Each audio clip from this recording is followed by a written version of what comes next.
could you maybe just speak a little bit more even about these gut issues? What are you finding with the gut? What are you doing for it? What else are you seeing as causative factors for as a root cause problem?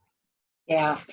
So it's unfortunate, and why we see a lot more GI and skin issues in the US than a lot of other places is our overuse of antibiotics, and also a lot of the chemicals that we have in our foods.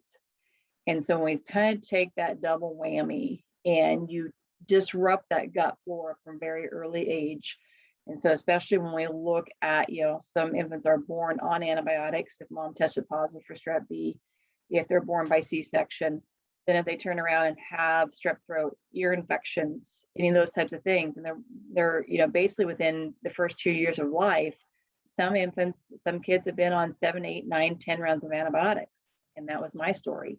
And so when we look at that and you wipe out that normal microflora, you wipe out that digestive process. So you do create, like you said, that fire in the gut, and we create that inflammatory process.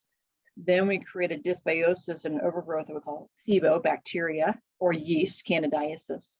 We create the overgrowth, and then as that bacteria creates a subclinical infection. So it's not an infection like we think, oh, we need another antibiotic to wipe it out. It just kind of hangs out in there and causes that inflammatory process, creating nutritional deficiencies, creating and what we call the gut-brain-skin axis. So it creates a reaction there. We're still, a lot of the research is new on this. I was fortunate to give a lecture on that last week in our last DAPC convention on the gut-brain-skin axis. And we talked a lot about how your gut affects your emotions, affect your gut, and then you put it in, again, that dysbiosis from the get-go. And then we see that's why things like psoriasis flare up when we're stressed. That's why things like hives come about when we're stressed. And it's one of those things that we have to understand there is a connection there. It's not just in our head, but it is in our head. It's our head talking to our gut and our gut talking to our head. So we take it from the skin side of things, but then some of the research I presented last week, and was even looking at kids with eczema had a higher risk factor for depression and suicide.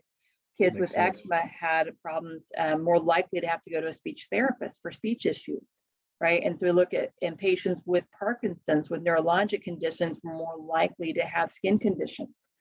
So there's just no way to get away from this tie-in of the gut, brain, skin. And so that's, where it's, when we start specializing in that, it's like, well, yeah, we're specializing in this autoimmunity or especially in that, but when we start looking at the tie-in, it's not that we have a gene for psoriasis or a gene for eczema. We have some gene markers, but then if we pull in the food and the environment, we can see, like say we had a little bit of flame, but then we rub some sticks together and heat that flame right up there, and we have a full-blown cascade of that autoimmunity or chronic inflammatory diseases.